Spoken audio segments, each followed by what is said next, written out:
You're tuned into the hottest paranormal life show on YouTube, Into the Fringe, where we discuss lost civilizations, UFOs, cryptids, unsolved mysteries, megalithic structures, extraterrestrials, interdimensional portals, time skips, and more. Don't change that channel, because now you are leaving the mainstream and entering into the fringe. Greetings, followers. It is I, Cardinal Sin. And boy, do we have a great show for you tonight with Mr. Albert Rosales.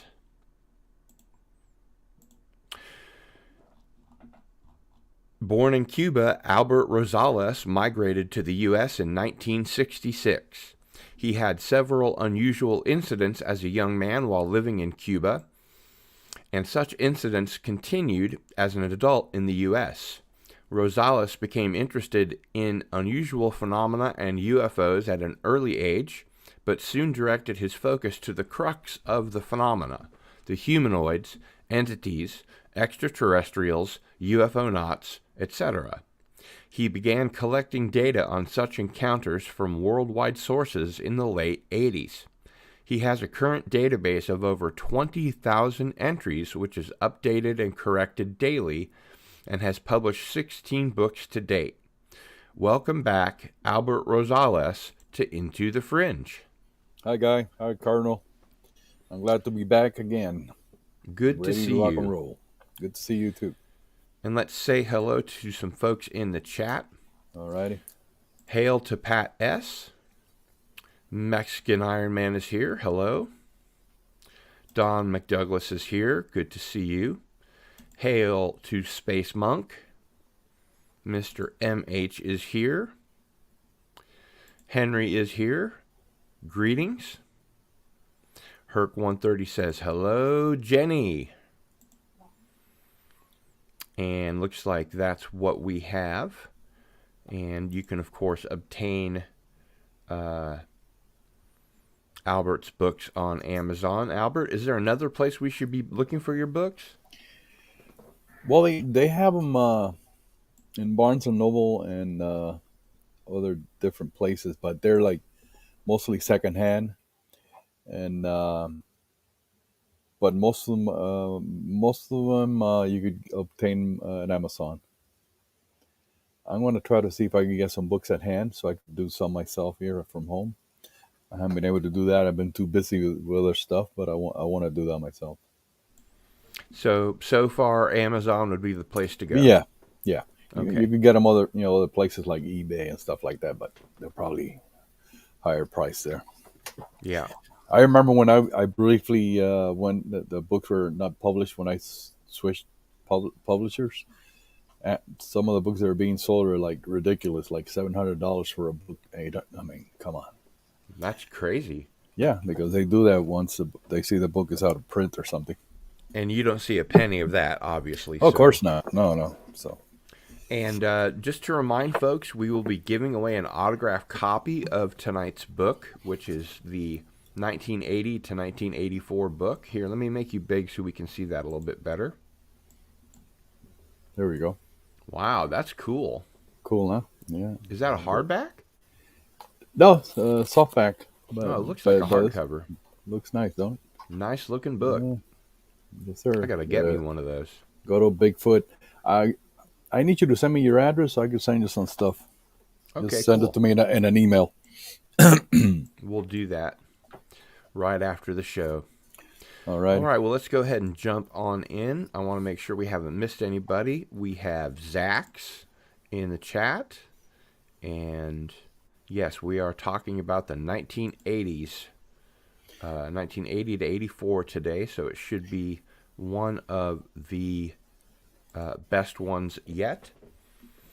So make sure to stick around until the end of the show. You have to be in the chat to be eligible to win an autographed copy of Albert's book. And with that, we'll go ahead and jump on into the cases. We're going to start with a couple from 1979 because they're interesting and they're part of the group that we didn't go, into Do you last have any time. better idea how to pronounce this than I do? The first one, Yeah, let me Ekibastus. let me do that one since the second one is the one that's long from South Africa is Okay, better. okay, I really don't know, but I think you say Ekibastus, Pavlodar region, and Kazakhstan, which is in Middle Asia. Back then it was USSR. right. So this is back in '79 daytime, which is an interesting incident. The main witness was an anonymous woman, a truck driver working for the coal mining industry there. KRAZ, that's the name of the industry. She was working in an open pit mine in Kazakhstan back in '79 when the large power shovel or excavator brought up a strange finding or artifact out of the mine.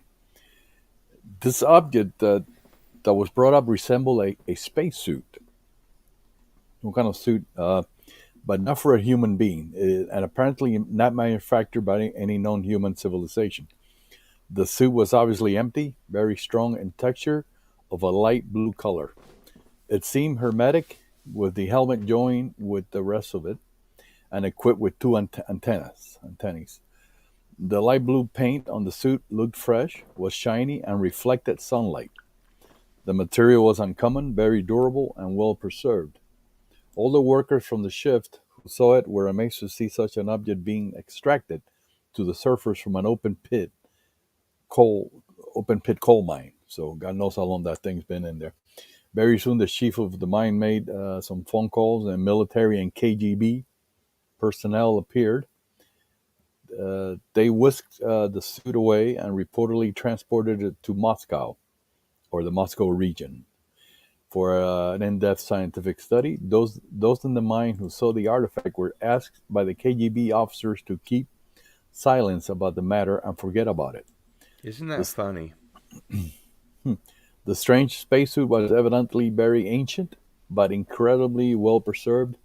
It either belonged to a highly developed antediluvian terrestrial civilization, that's before the flood, destroyed by the Great Flood or an earthly cataclysm, or to an alien expedition to Earth in ancient times, uh, who for some unknown reason discarded this particular suit. Nothing is known about the fate of the peculiar artifact, and all information about remains shrouded in secrecy. Uh, the Ukrainian clairvoyant Lenura Asisova had once told Ukrainian researcher Anton Amfilov, which I used to correspond with, that an empty spacesuit for a humanoid and some alien equipment had been found in Kazakhstan in the 1970s and was confiscated by the authorities and taken to a laboratory in the Moscow region. So it was obviously the same one. It's funny because I was just reading one of a long time ago. They found something like that, like a suit in a cave, Mm-hmm.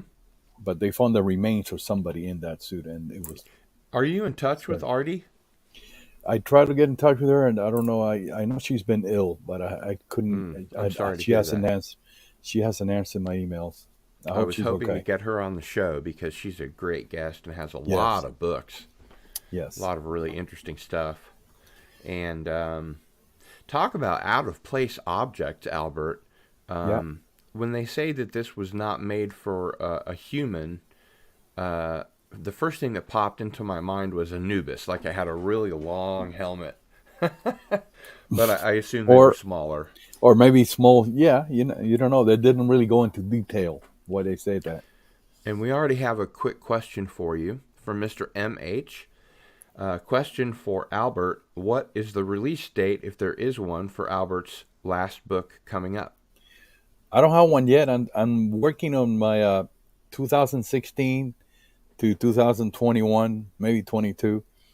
I already have a whole bunch of cases compiled uh, chronologically, and my publisher, they've been busy with some conferences and stuff, and they haven't gotten back with me. So hopefully this year, sometime, and I'll make sure everybody knows.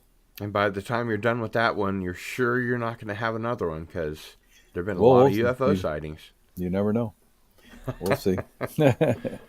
All right, let's go ahead and go with the next one here. This one is from Mindalore, Krugersdorp, South Africa. Date January 3rd, 1979. Time 23:50 hours. Mrs. Megan Cuisette, a housewife in her 30s, was sitting in the lounge, finishing off a book she had just been reading. She remembers looking at the clock and noting that it was 10 minutes until midnight. Just then her elder son Andre came into the living room, saying that he had been unable to sleep and could he make a cup of tea for both of them. Megan readily agreed. It was then that she heard their part-bred Dosky dog, Cheeky, barking outside. Cheeky had only recently been knocked down by a passing motor car, and his back had been badly damaged. He had only recently been nursed back to health, and Megan didn't want anything else to happen to him. Megan went outside and called to Cheeky, but she soon realized that he had managed to get outside the gates, and she knew that if she left him, he would bark and disturb the neighbors. She went to the front gate calling the dog, but by the time Cheeky had gone up the road. Realizing that Cheeky would sooner come to Andre than to her, Megan shouted for him to come and help her get Cheeky back into the garage. Megan was worried about the area and wanted Andre to come with her to get up the road to look for Cheeky. Number 14, Saul Jacobs Street, is about midway up the street. At the top there is a T-junction, and the road crossing there is called Tyndall Road. However, beyond that, about 12 meters further up, there is a road running parallel to Tyndall Road, which actually has no connection with it at all. This is a newly made road, a connecting link between the factory area of Chemdor and Lupardival industrial area, and used mainly by heavy traffic during the day. Very little traffic passed that way during the night. When they neared the Tyndall Road, Megan saw Cheeky still barking frantically together with most of the neighborhood dogs. At the same time, she became aware of a bright pink light on the top road. She said to Andre, "Look, they've got that light, son. That light up the road there." "No, there aren't any lights up there, Mom," he replied. "Well then, what's that very odd-looking thing there?" Megan queried, pointing to the pink glow she could see above the road. Her immediate reaction was that it was a light aircraft come down on the road. She mentioned this to Andre, quite convinced that she was right. Worried by the possible eventuality, they moved quickly up the top road. The access is through some ditches and uneven ground, overgrown with grass and small bush, and steeply slanting to the top road. This embankment had not yet been cleared, and it provided an excellent place for the children and their dogs to play. Megan couldn't think of any other explanation for the very bright pink light. She said it may have been a police car with its light on the roof, but she couldn't hear anything, and normally the police car light had sort of a woo, woo sound to it. Also, she realized that the light was quite high up on the road, as though topping a plane of some sort. They moved as quickly up the embankment as they could, toward the light and the new road, which sloped down away from the embankment.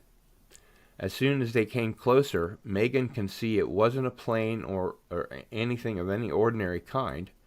They approached it from the side and were rather worried as they got closer, and she didn't know what was going on. It looked odd, but she was a nurse and felt that if there was any trouble at all, perhaps she could be of help. As they drew nearer to the object, Megan could see that whatever it was encased it by this bright pink light. Both she and Andre were adamant about the color of the light. It completely surrounded the craft, although Megan could see no light which may have caused the glow. There were two lights on either side of an opening they could see in the side of the craft, and one on top. The same pink glow seemed to emanate from within the openings. As they walked up toward the edge of the road, she could see the craft, and as far as she was concerned, it was a craft of some sort, and was standing straight on the road, although the road itself is aslant away from the edge where they were. The object was also egg-shaped from the top down. At the bottom, where it appeared the egg part had been cut straight across, it was supported by 4 legs. They were spider-like legs, not very thick, about 10.16 centimeters, and a sucker pad fixed on each leg onto the road. The legs were about 1.22 meters high.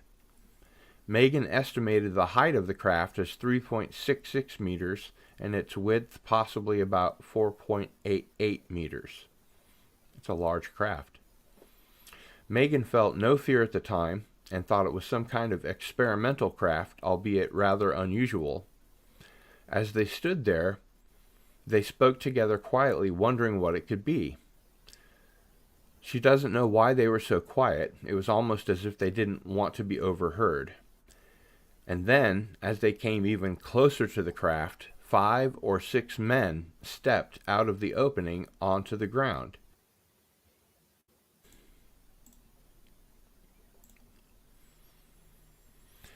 One or two of them went to the left-hand side of the craft, away from them. However, Andre and Megan were not absolutely sure if they were one or two. 2 of the men remained near the center of the craft, and the other 2 came to the side where they were standing. One of the 2 near to them was talking quite a lot, and the other was answering in monosyllables. The one thing that was doing all the talking that had a high-pitched voice, the one that was doing all the talking had a high-pitched voice, and the words sounded rather sing-song, but they couldn't actually hear the words, just the sound of it.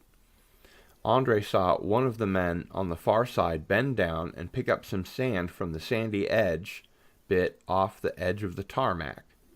They were talking, and Andre saw this man lifting the sand in his hand and let it trickle through the fingers. Megan actually saw them bend down and touch the tarmac, but she didn't see them do anything with the sand. According to Megan, the closest she could compare the language they spoke to was Chinese. But it wasn't Chinese. She couldn't imitate it because it was very high-pitched. They couldn't see the men's faces too clearly. They were all covered up by their overalls, which only their faces showed except for 2 of them, the one nearest to them and the one on the far side. Their heads were uncovered. Of the 2 men approaching Megan and Andre, the one with his head uncovered had thick, dark hair which was curly, and a beard. And then suddenly Megan said the one that was doing all the talking obviously realized they were standing there, for he said something to his companion. At the same time, he took a step back, as though handing over to the bearded man. They were standing at the top of the embankment on a level with the men, and she had the impression of slightly looking down at them. Megan is 1.7 meters in height, and the men came up to her chin. She thought that they were about 1.58 meters in height and very slender in build.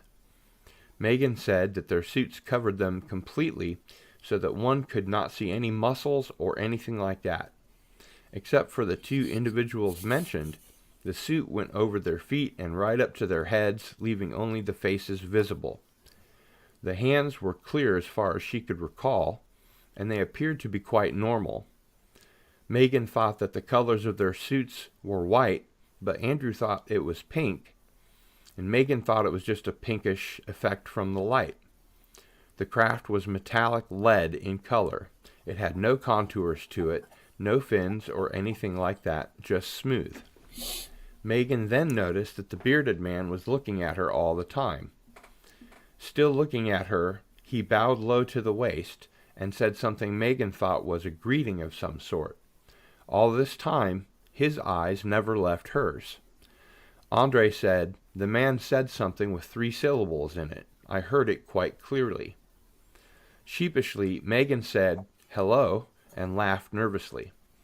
The man with the beard, whom she presumed was in charge, had ordinary black hair, but his skin was dark, like a Middle Eastern person, a sort of olive complexion.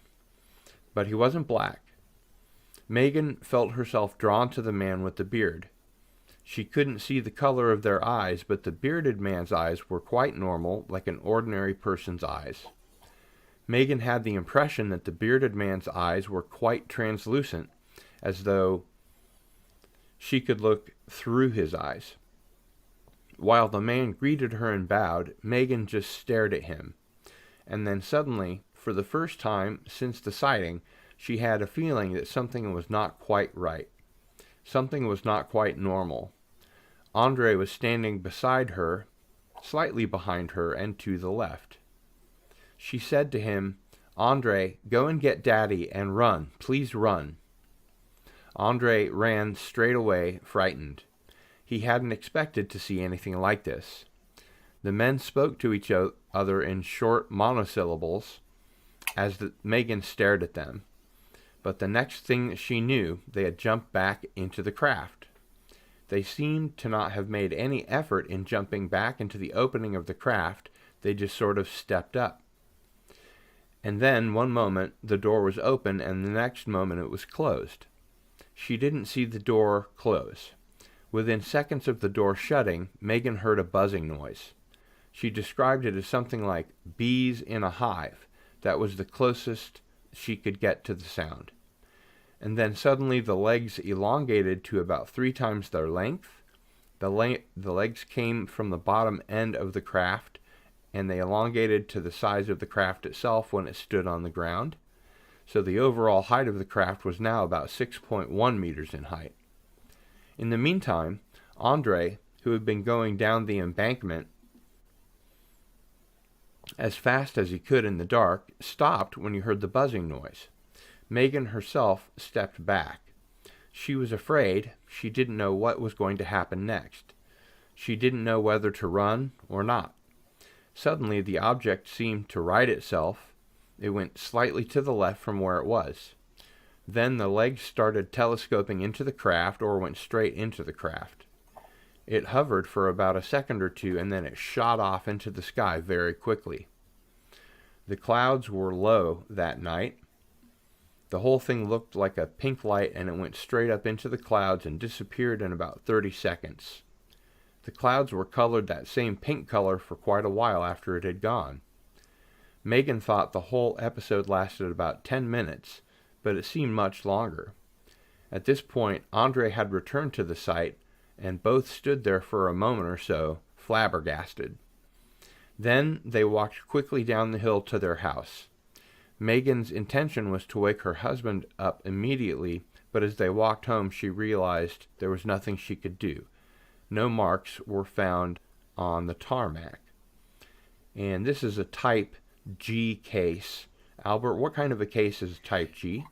Well, the reason I put G because she possibly experienced a period of missing time. When she got back, she thought it was been shorter than it was. It really doesn't really specify, but according to the researcher, the late Cynthia Hine, she thinks it was a missing time episode. If not, it could be a type B, which is a alien scene coming in and out of the craft. But we think it's a pretty good bet that there was an abduction involved. Possibly, yeah. And this is again the type of entities that were described a lot back in the 70s, before the Greys took over. Yeah. Per se. Yeah. Here we go. The next one. Anyway, thanks for taking that long one for me. Appreciate it. Whew, you bet. Yeah, I know that was a long one. Sorry.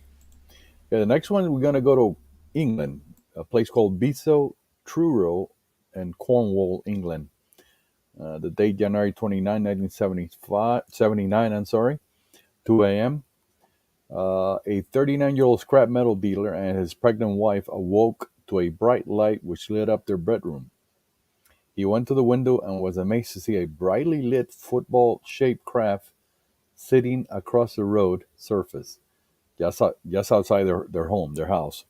When his eyes got accustomed to the light, he could see 2 men with long flaxen hair. I guess that means blonde or brown, standing in the craft and gazing at him. They seemed to convey a mental telepathic message for him to go outside. He felt rooted to the spot and kept calling his wife. At the same time, saying he wanted to go outside to them. She came to the window and clung to him, refusing to let him go. At that, the craft glided rapidly away down the center of the road. It made no sound and disappeared from sight. They for some reason, they wanted him to go outside. And for what purposes, I don't know. But interesting. Yeah.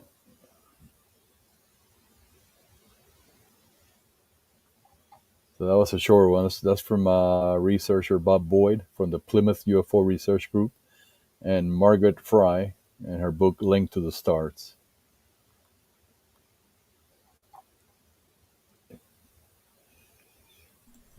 Absolutely. All right, let's go ahead and move on to the next one. And this one is Saffron Walden, Essex in England. The date was April 23rd to 24th, 1979. Time, midnight. Around midnight, an electrical buzzing noise and voice tried to wake Bob, who was involved in other experiences, but Bob was too unconcerned. During the following night, Bob's room was illuminated from the outside, and once again the same noise was heard. This time Bob awoke, and while looking toward the door, a tall being appeared to come straight through the door. The being was dressed in a form of black suit with a yellow vest, but his face did not become visible until he stood over Bob's bed. This being, obviously a man, stood over Bob, and his face was bathed in a sandy color showing wear and tear on the skin, his eyes being bluish while the top of his head seemed to just disappear or fade into nothing. This being's clothes reminded Bob of the 1920s style, and he appeared to drift rather than walk. It's not the first time I've heard that. Then Bob heard a voice, but if it came from this being, then it might have been a telepathic communication, for the lips never moved. We know who you are. We have all the information about you. We know what we will vote. The voice was not frightening, Bob recalls, and a friendly face full of warmth went with it.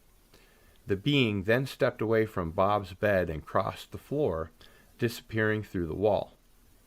Bob drew particular attention to the buzzing noise that accompanied this experience and put forward his suggestion that others might hear it who are spoken to by unknown beings. Now, Albert, this reminds me of the first long case that I read when I imagined sort of that beehive sound, like we've talked about before. Yeah. A lot of these cases tend to have that buzzing sound. Why do you think that is? You mean when the UFO is present, or when the entity, the human? I'm not sure. Maybe it's the kind of Do you think propulsion. it has something to do with their means of propulsion?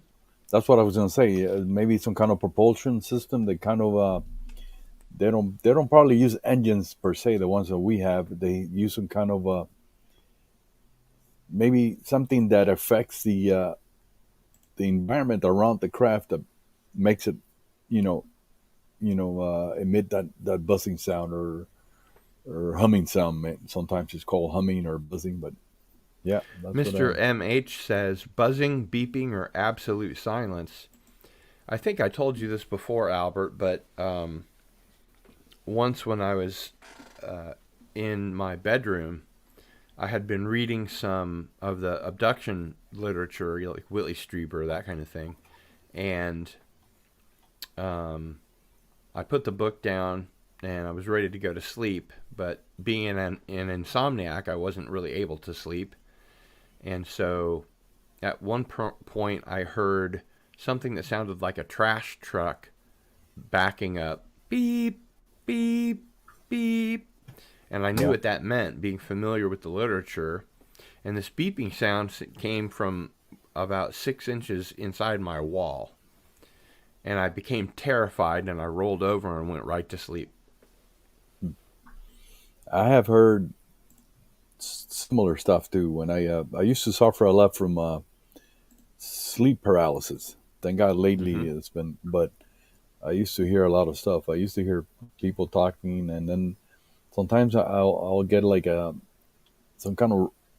I felt myself rushing out of my body at incredible speed, going somewhere, and then well, it's just a lot of stuff I've only had going from sleep the. paralysis once, but I'm glad that I knew from the literature what it meant and what it was, because otherwise it would have scared the shit out of me.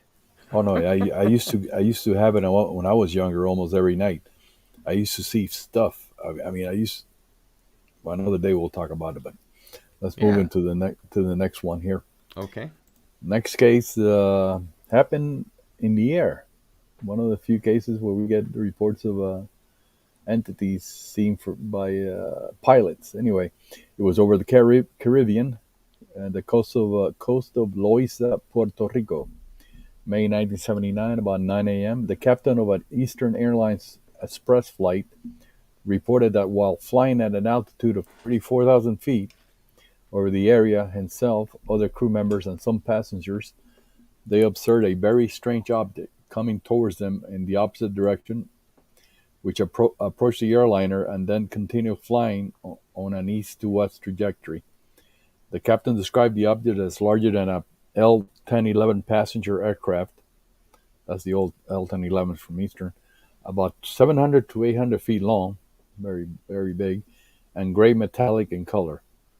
It was elongated in shape, with the upper section larger and less flattened than its lower section. There were two large windows at the front of the object, and the witnesses could see two human-shaped figures behind the windows. And so there were at least two entities inside. At the front of the object, there was a red light, and there were three other white lights, one on the top near the windows, and one on the left and right side. There were four other white lights arranged in a straight line on the rear top section of the object. And this is from researcher Jorge Martin Miranda from Puerto Rico. This case reminds me of the famous 1948 Child's Witted encounter 1948, when they saw a cigar-shaped object with what appeared to be lighted windows. They didn't see any entities, but very similar. And what type of sighting is this? Uh, it will be a Type A, an entity or humanoid seen inside the craft through an opening or a window. And just so people know, you didn't invent these categories, right? No, they were way back when Hynek and Ballet did the classifications for Mm-hmm. close encounters, nights in the sky, daylight disk, close encounter 1, 2, 3, and then when they had 3, they had to separate them into different types of type 3 encounters. Type A's, B, C. They had type A, B, C, D, E, and then they had to include G as abductions when they became more prominent. I added a couple more categories: F, psychic, or H, recovery of object; I, injury; type X, which is really high strange case, hard to get categorized. And then yeah, and we have about 6 of them. Good deal. Okay, I will take the next one here, which is near Iquitos, Peru. Iquitos? Iquitos. Iquitos, of Yeah, course. you That pronounce the sounds I. like a brand of tortilla chip.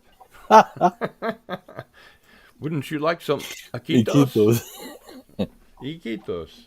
So the date is 1980, time afternoon.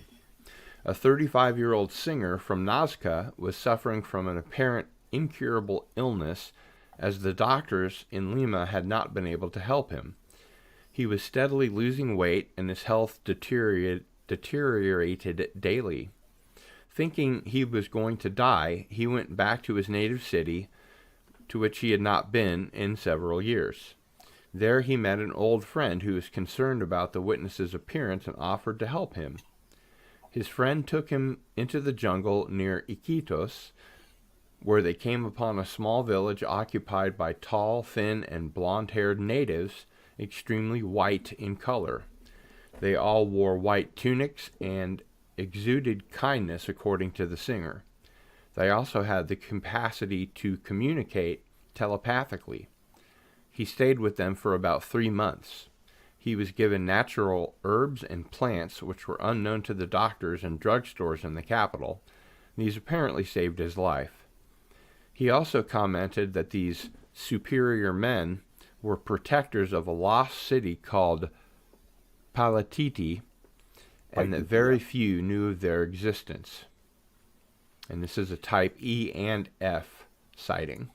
Yeah, this is what we call a cure claim, that he claimed he was cured by some type of unknown entity or humanoid. Let's assume these were not humans. They were like from another, but they lived in the jungle. Maybe they helped the locals. Yeah. Very good. So, And Canadian Spider-Man says Peru is fascinating, but great food. yeah, also, yeah. Here we go. The next one I'm taking over. We're going to Israel, 1980, near Kibbutz Gilad in the Golan Heights in Israel. Good pronunciation. 1980 at night. Okay. I've been doing this for so long, I think I can pronounce every language in the world now. Yeah, just about. Yeah. I just hate reading out loud. Anyway, a report by Aaron Holtz, 34, from MacDill. When he was a platoon commander in the Golani Brigade, he commanded a platoon in the area of Kibbutz Gilad, and one night left a military police apprentice to watch all the platoon's equipment. They closed the gates behind them and stopped for rest in the other side of the valley. About half an hour had passed from the moment they left when suddenly they heard loud, long bursts of gunfire from the area where the guard was stationed. As they approached to investigate, the guard suddenly appeared next to them in shock and hyperventilating. He then fainted. After they woke him up with slaps, they were sure it had been a terrorist attack. He began to mumble a strange story. He repeatedly claimed that a number of very tall demons, he called them demons, I guess they didn't know what humanoids were, had descended near him from the skies, and he had fired a full cartridge at them. They had fallen to the ground and returned to something like a hovercraft and approached him. Suddenly, he found himself next to the rest of the platoon, about 3 kilometers away. He was placed on a stretcher and brought back to the outpost. On the way back, they noticed that all the cattle fences on the way were closed the way they had left them. And when the platoon arrived at the equipment storage area, they discovered that nothing was missing.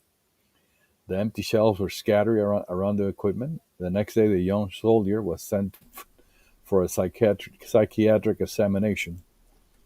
Yeah, figures, they always do that. At Camp David in Israel. And after a careful examination, it was decided that the young man was fit for duty and he was sent back to the platoon. So he obviously experienced some kind of encounter, the third kind. Yep. Interesting case. Very interesting. So the next one comes from Sao Paulo, Brazil, February 1980, nighttime. The witness, who for the past 2 to 3 months had been followed by 3 strange men wearing black suits, was standing in front of his house one night when a car drove up and the door opened. The witness apparently lost his will and was compelled to enter the vehicle. Inside, the same 3 men had been trying to hide from met him. They drove around for a while until they reached a wooded area outside the city. They stopped the car near a large hovering object that was encircled by a luminous ring. The witness and the 3 men walked underneath the object and were hit by a beam of light. He suddenly found himself inside the object, sitting on a chair. Suddenly, Handles appeared on the chair that secured his wrists, and an iron bar pressed his forehead backwards while another gadget held his neck. The three men then approached and suddenly seemed to shed their skin or bodies and transform themselves into scaly green reptilian-like creatures with heart-shaped heads. The beings interrogated the witness and spoke of upcoming global events. At one point, a door in the room was opened, and he was able to see human corpses hanging by their feet from hooks on the walls. Everything went black after that, and his next conscious memory was of standing next to a theater near his home. Well, I gotta tell you, Albert, you always bring the really creepy stories. That one is creepy. Very and creepy. He's lucky he didn't end up hanging in that other room like the other people hanging from the hooks. This case was investigated by Antonio Muniz. He used to be an investigator till one day he called it quits and never heard from again. I know Antonio Huneeus, and I've been trying like the devil to get a hold of him. He's Nobody a great can get him. Researcher. Nobody can get him. Yeah. I guess he fell off the grid. Yeah. Okay. The next one is for me is we go to Portugal, the place called Montargil in the Ponte do Sor in Portugal. February 6, 1980, time was 11 a.m. in the morning. A 55-year-old farmer, Mr. Pabao, had left his farm, taking his sheep to the fields. At about 11 a.m., he heard a noise. At the same time, his dog panicked, and he felt something happening behind him. He turned and was surprised to see two 8-feet-tall humanoids standing close to him and staring at him.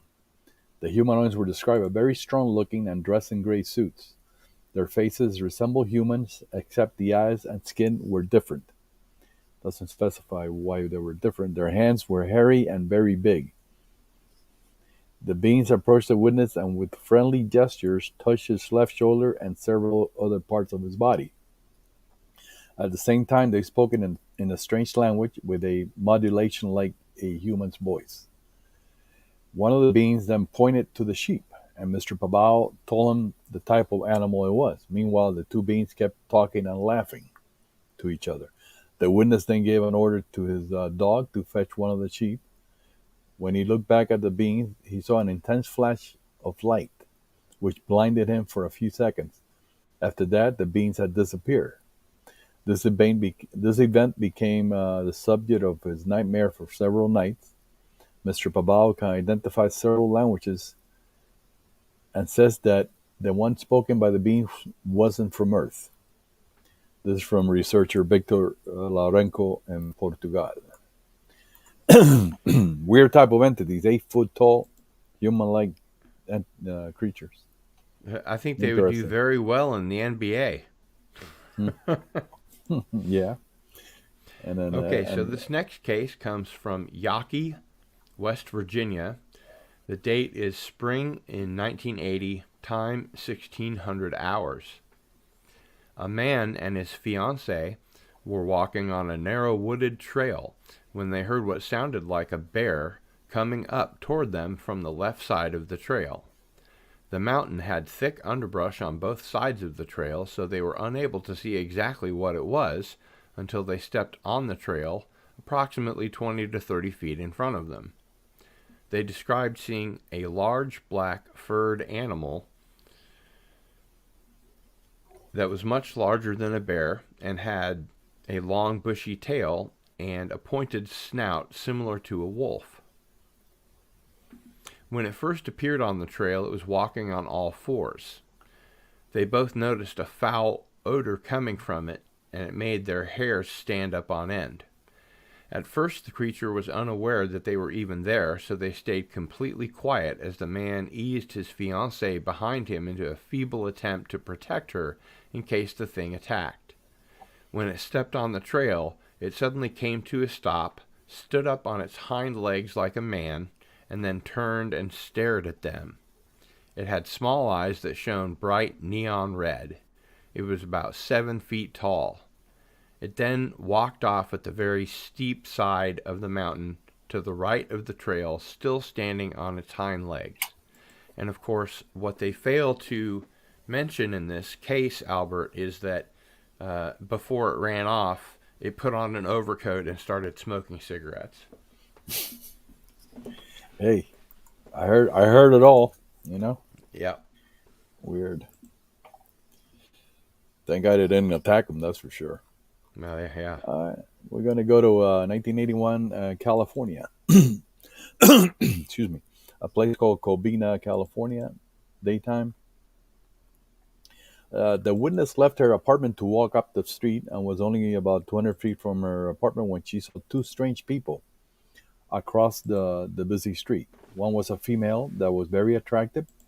She seemed to have a smile, but she was not looking at the witness. She just stared ahead. The man was kind of heavy set and had a stern look on his face. She walked across the street toward them, not really knowing why she would do that. The next thing she remembers was being back on the other side of the street where she had originally come from. She was lying on the grass next to a house by the sidewalk. She stood up and looked to see where she was, feeling angry and that something had happened, and she did not know what. She looked down the street from where she was standing and saw the strange couple now about 500 or more feet down the street. The woman was walking away from her, and the man was doing the same, but turned and looked at the witness at the same time she looked at him. She yelled at him and asked, "What did you do to me?" He just looked at her with an angry look on his face, and she felt that if she yelled again, he will be able to do it again, if it was a very strong feeling. So she turned and walked in the opposite direction on the same side of the sidewalk. As she walked up to the store, she felt disoriented and confused, and one side of her face felt numb. When she walked out of the store, she felt better and went home. She didn't see the strange couple again. This is a good case for you, for one of those. Who knows what those people were, what happened to her. Very good case. And I wanted to mention to folks that are watching that if you go to gillstore.com, you can get all kinds of merchandise for Into the Fringe.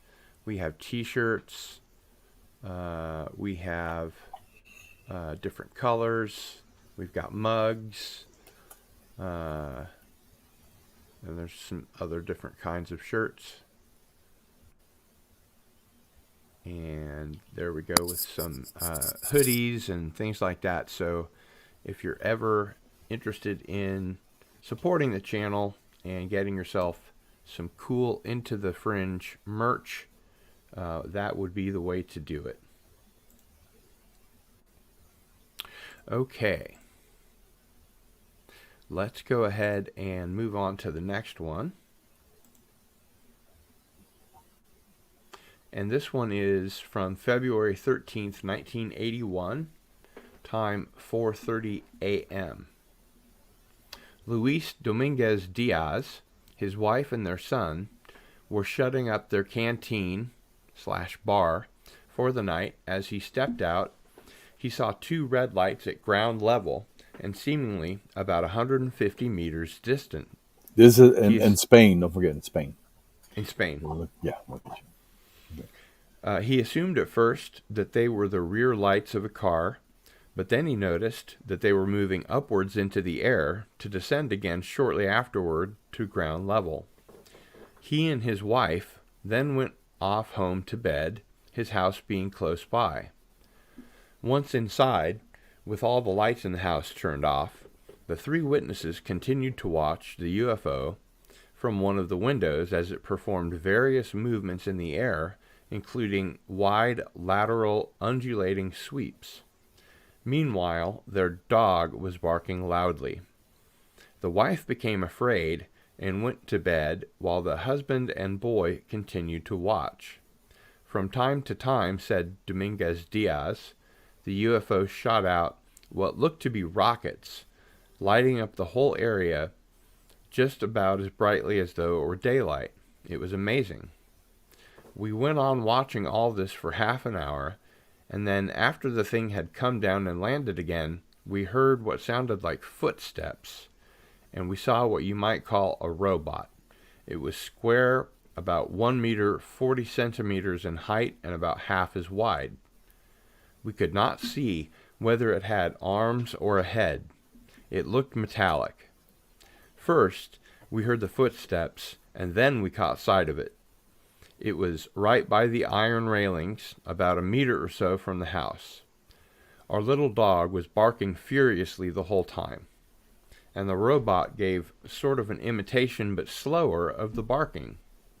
At that point, I moved from the kitchen window, where we had been watching, and went into the lavatory, where there was a little window giving a better view, and I was indeed then able to see the robot more clearly. Asked by a local newspaper staff whether he had felt frightened, Diaz said, "I felt goose pimples, as we say, a very peculiar sensation, but having watched it for over half an hour already, I didn't feel any fear." I asked my boy whether he knew where the flashlight was. I managed to find it, and, arming myself with a hunting knife, I unbolted the door, but when I got out there, I found that the robot had disappeared, and I saw the craft taking off again and headed in the direction of a grove of trees lying on the right-hand side of our house. Asked if the UFO made any noise, he said, yes, it was a noise like the sound emitted by a high-voltage electricity line. Asked how long exactly he and his son had watched the robot, he replied that it was for about 20 minutes. Its body looked square, that's all. We could neither make out head nor arms. In height, it was a little shorter than me. Dominguez Diaz said the night was quite dark and the weather was not very good, and that this was why he had not been able to see the robot more clearly. He added that when he opened... Sorry, it jumped on me.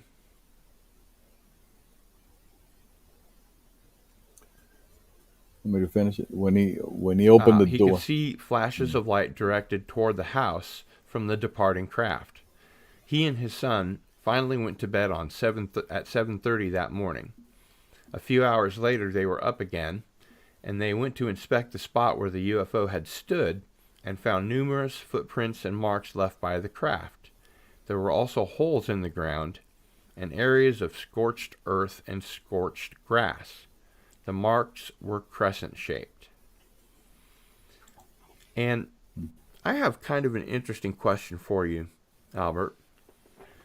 You know that recently there have been classified and unclassified UFO hearings in the Congress.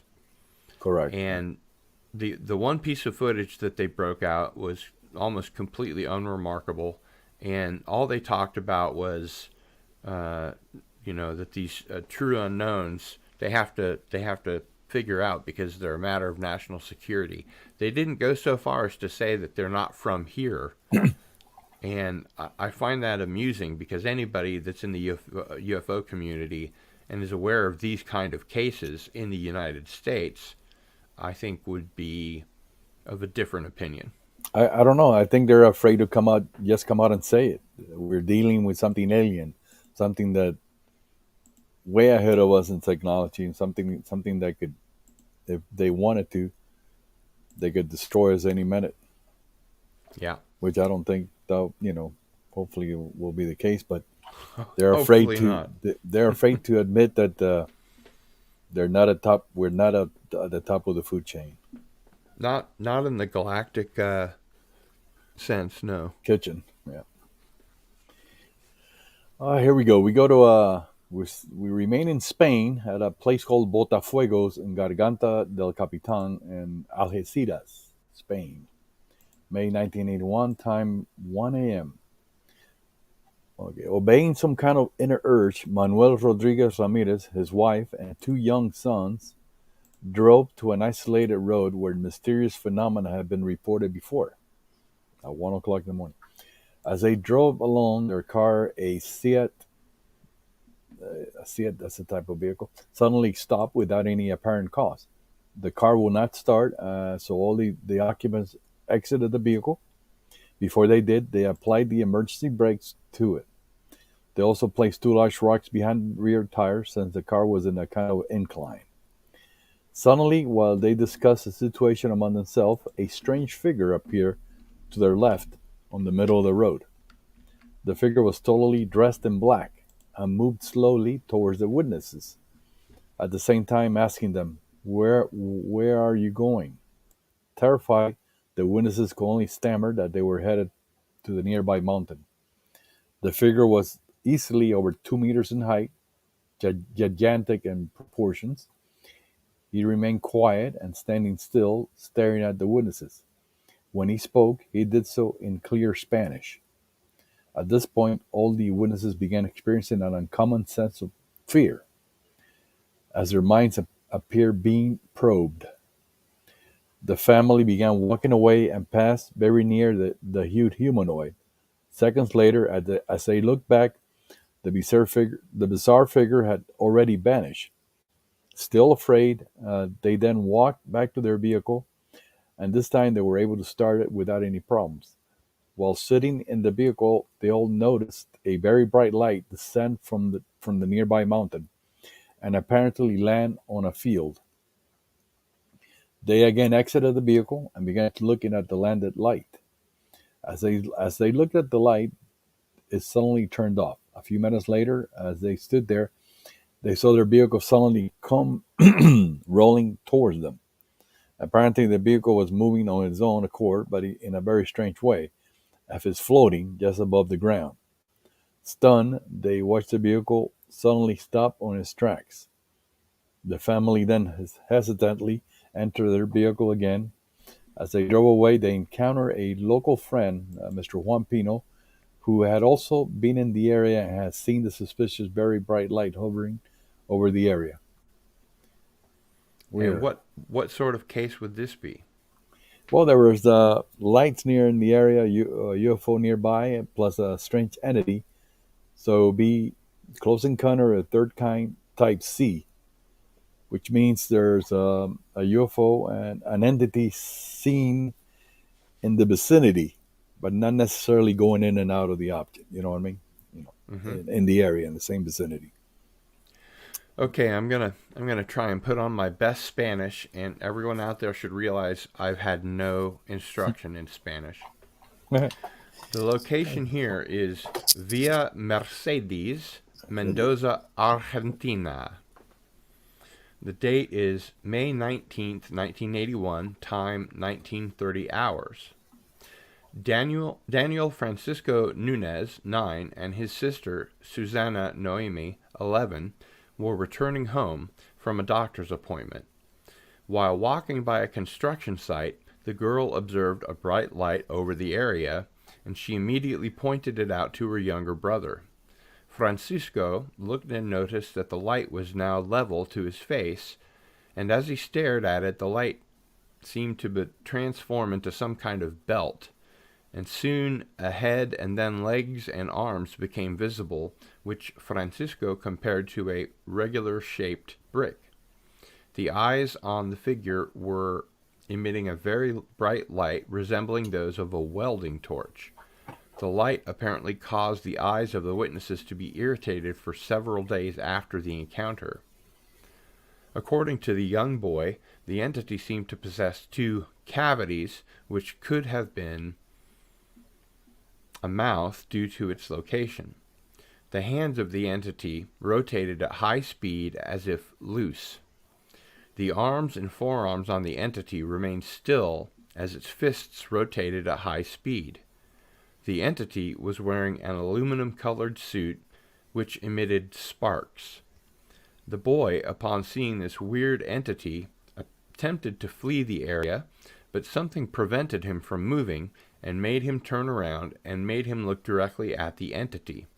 He added that the nose on the entity was shaped like a lowercase n. Also, a pair of antennae-like protrusions jutted out from the entity's ears, and these also emitted sparks. According to the siblings, the encounter with the entity lasted about 1 minute. Moments later, the entity's body began to gradually disappear, leaving behind a bright light which took off and disappeared into the sky. A plume of smoke was left behind by the light. Days after the encounter, the young boy felt very anxious and complained, quote, they had left him a message, unquote, but could not remember what it was. Additional details on the entity were remembered by the witnesses. They described that it wore a one-piece, shiny, aluminum-colored outfit, that it had square feet and antennae instead of ears. The face was described like a television screen with a red rectangular-shaped area on the center of its face. Under questioning, the boy remembered seeing several hovering disc-shaped objects over the nearby Corradilla, which he estimated to have been about 15 to 20 meters in diameter. The objects were silvery in color. Later, both witnesses were hypnotically regressed and remembered experiencing an onboard episode in which they saw numerous apparati and television-like monitors on board the craft. The boy also remembered seeing oval-shaped windows. Two entities inside the craft communicated telepathically with the boy and told him that they were there on a mission to observe humanity and that they were peaceful in nature. Righty then. All right, so we go to the next case. We go to Brazil, Marajo Island in Para, Brazil. Summer 1981. The time not specified, unknown at this time. An elderly, almost blind couple had been in their shack. They lived in a shack when they saw a shiny object land nearby. Two human-like figures emerged from the craft and invited the couple on board. They refused, but felt compelled to go after the men touched them on their shoulders. They felt compelled to go with them. They were then apparently taken to a strange location where they landed next to a wire fence by a large field of grass where some people were playing a game resembling volleyball.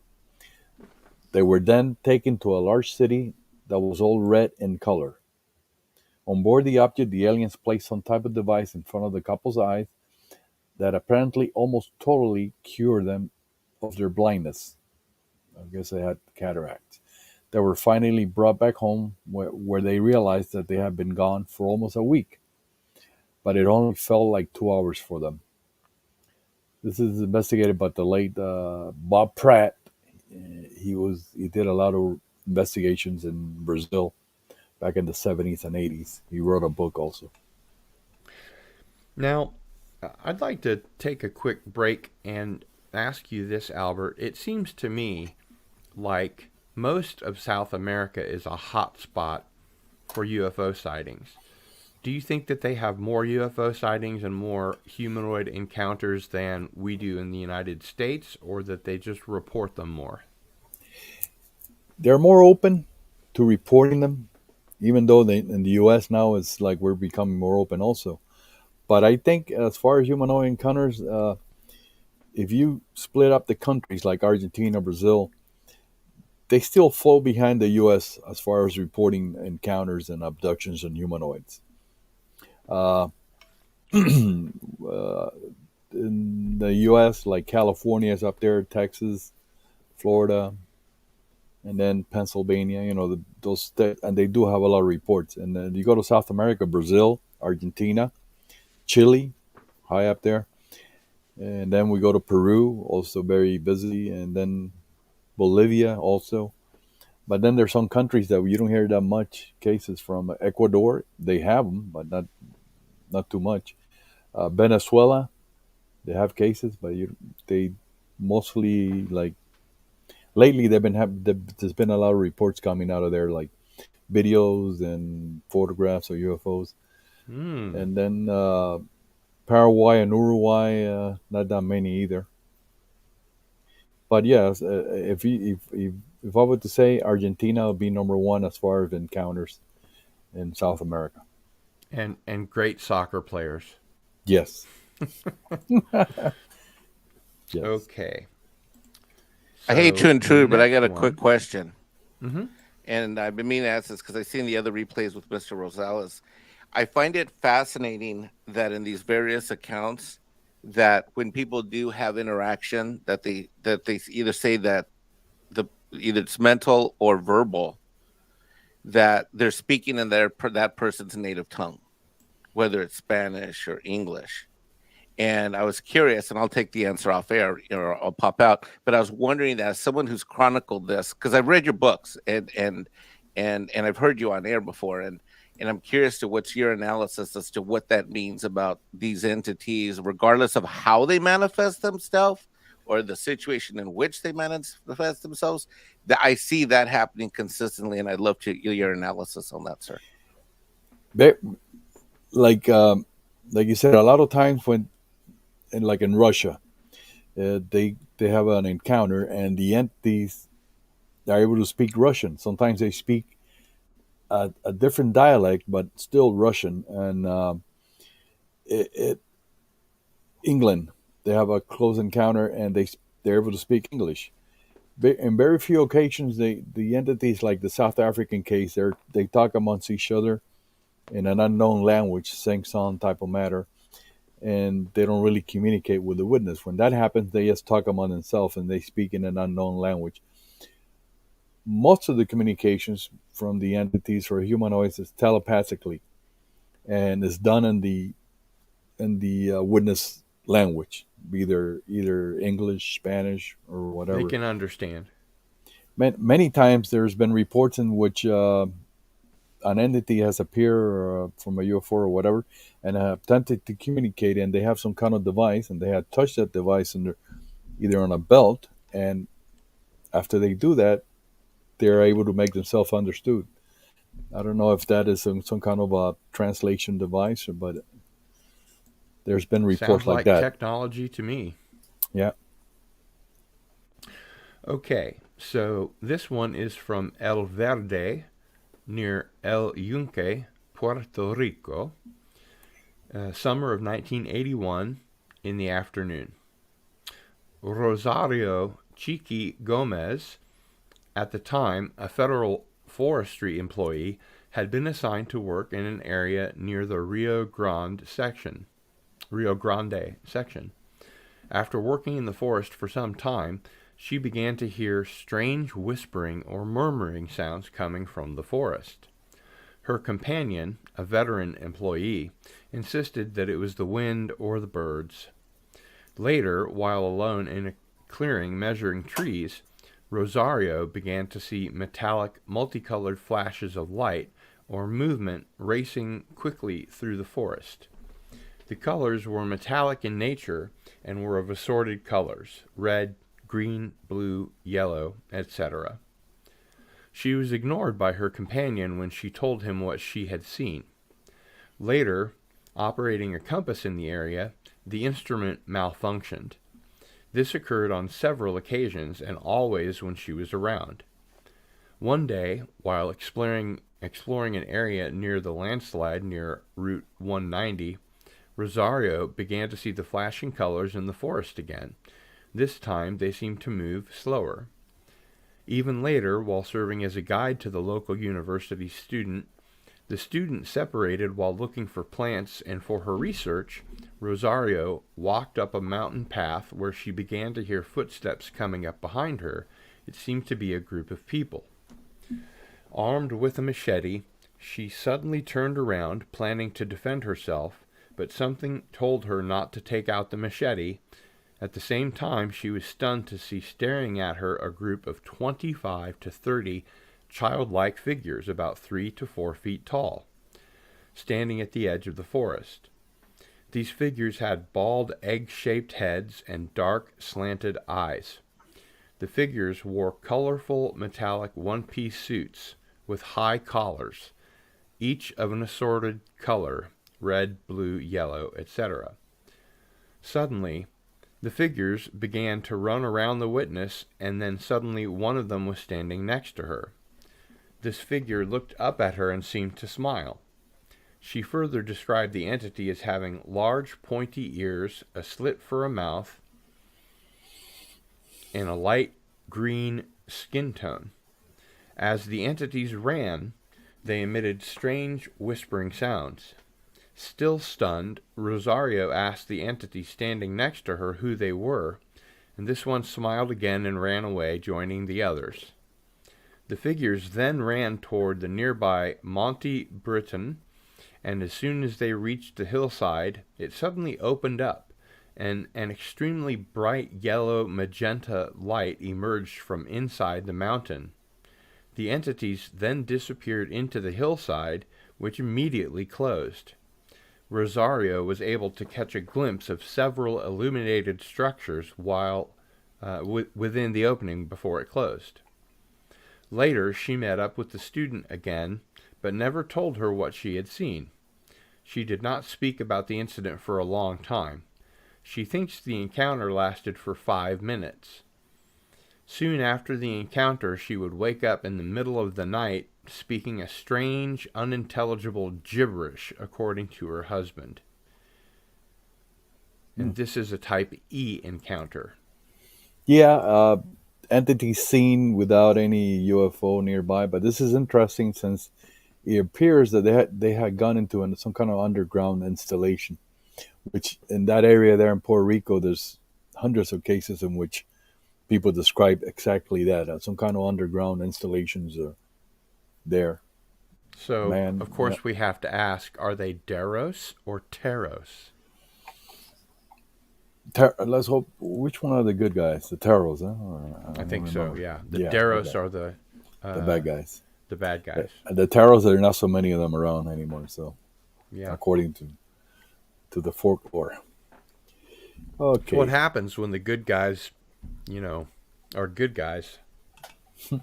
Bad guys take them out. Yeah, man.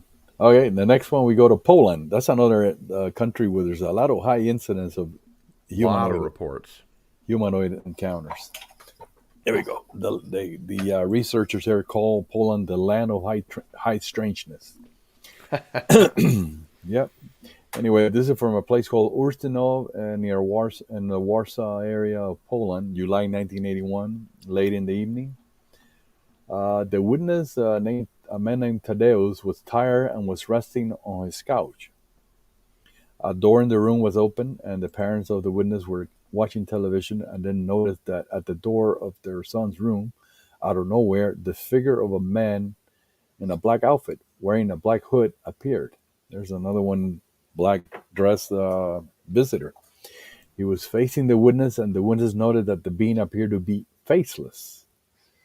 The entity then took Tadeusz's hand and touched his open palm with his hand. A fuzzy, bloody bruise remained there for a while. At the same moment, the witness' father noticed that there was something wrong with the television. Colorful strips appeared on the picture, and the screen went blank. The father turned his head toward the son's room, calling his name, and his mother saw the back of the strange entity. The woman screamed immediately, and the entity then slowly disappeared in front of their eyes. This was researcher K. Bosowski from Poland. In additional details, the main witness, had observed a UFO in June that same year, and in 1983, the witness was driving his Fiat when he collided with an invisible object. It crashes in some kind of barrier. The car was completely destroyed. The police couldn't find any tracks and were not able to explain the incident. Yep. That's crazy stuff. Yeah. I'll tell you this, Albert, you always bring the high strangeness cases. I try to. Try to keep everybody awake. Yep. Okay, the date of this sighting is July of 1981 during the evening. It was a dark night with a cloudless sky when suddenly clouds came in and it got really windy. Thinking a storm was approaching, the 16-year-old witness turned and began to run to his house. His mother's light was off. She'd gone to bed. The door was open to air out the house. He had been playing frisbee with the dog. The dog ran inside. The witness was running to get in before the storm arrived and was suddenly paralyzed. The clouds came and there was a bright light in them. He saw red and blue lights and heard a cricket sound. Then a warm beam of light shot down, and took the witness up. As he rose, he could see through the beam of light and could see the Seattle city lights down below. Suddenly, he was inside a craft. It was dark, and there seemed to be cat eyes staring at him. His next memory was of waking up the next morning in his bed with his shoes on. He remembered throwing the racket over the fence before running in. The ground was dry outside. It hadn't rained. He became very ill and tired and ended up in the hospital for 3 days. Later, he recalled meeting an Asian or Mongoloid female alien aboard the craft. She had a high forehead, flat nose, and small lips. Apparently, she was the doctor who examined the witness. According to the witness, the aliens were able to put thoughts in your mind and take them out, and make you do things that you don't want to, overriding your will, like hypnotic suggestion. The Asian-looking female alien could easily have passed as human if she would have worn a wig and sunglasses, which does happen. Her irises were dark gray, white without veins. She gave the witness a mental fast-forward of partial images about his future, including the election of Bill Clinton. She had a narrow neck, a large face, a bit swollen, like mumps. She had 3-digit hands, 3 fingers, and an opposable thumb, no fingernails or pinky fingers. She had narrow feet and seemed to glide just above the floor. She had smooth skin without visible pores, with 2 or 3 noticeable wrinkles on her forehead. Apparently, she was very old, maybe 200 years or more, but looked to be in her 30s or 40s. She also had pale, whitish skin and was about 5'7". She had broad shoulders, long arms, almost down to the knees, slender body, with small breasts. All of her race has frail bodies. They are vegetarians, and their diet includes brightly colored fruits, which they eat with their fingers, according to what the witness was shown and experienced. The spacecraft was cold and stuffy, with a gym locker stench or odor like a refrigerator. There were labs and sleeping quarters for the crew. They have restrooms where they pull a device like a vacuum cleaner out of the wall. Their world has a dim orange sunset sky all day long. She wore a long, pale gray robe around her neck. She wore a necklace with the symbol Z, and when asked what it meant, she said it was her race named Zodonarians. According to the witness, it felt like he had been gone at least 3 days, but it was only one night. And this is a type G encounter. Which is a abduction, yeah. Now, there are a couple things in this sighting that narrative, yeah, kind of ring true. Yeah. There's the paralyzation, which we've heard in the previous several cases. Inability to move, and then the alien overriding his will like a hypnotic suggestion. And we've heard before cases of short, aliens that wear wigs and large sunglasses and yeah, coats, things like that. Whitley Strieber mentioned that in one of his books, that a couple of these alien-type creatures trying to pass themselves off as human actually were in, I think, a Borders, and they were leafing through the book, and they were laughing about how that's not right and that's not right, things like that. Yeah, very well-known case, yeah. In New York. That was reported by his publisher, I believe. Yeah. Okay, now we go to New Zealand. I'd like to go to different countries, visit all over the world. Before we do, we had a question. Are there any Type X cases today? I'm not really sure. I don't know if I picked any X cases. I'll have, because sometimes when I put them in there, I don't put the type. For some reason, I leave it out. I don't know why I do that. Okay, we'll But find out as we go. yeah, we'll see. Hopefully, I do have maybe one or two. All right, here we go. This is a place called Dunedin, New Zealand. July 11, 1981. The time is 18:15. The winner was an 82-year-old Mrs. T, that's what they call her, had retired early, intending to have an early night. However, when she entered her bedroom, she saw a very bright light shining through the window. Going to the window, Mrs. T observed a football-shaped object in an adjacent paddock, or a field, which was approximately the size of a compact car. This object, which glowed and pulsated, had a light on its lower half, with which a bright as a searchlight. Two entities were clearly visible within the craft. One appeared to be piloting from a clear glass cabin in the nose, whilst the other was standing in a central glass tube which extended beyond the top of the craft. This being was using an instrument which resembled a telephone. Both entities were dressed in gray coveralls, had white skin, and no hair. The object emitted neither sound nor smell and was approximately 80 meters from Mrs. T in the south. A second, smaller object was visible in the distance, also in the south. Mrs. T called her son, they call him Mr. T here, who came to the window and observed the object for approximately 6 minutes before telling his mother to go to bed and tell no one what she had seen. He then went to bed, but his mother spent the next 8 hours watching the two objects maneuver about the fields and sky.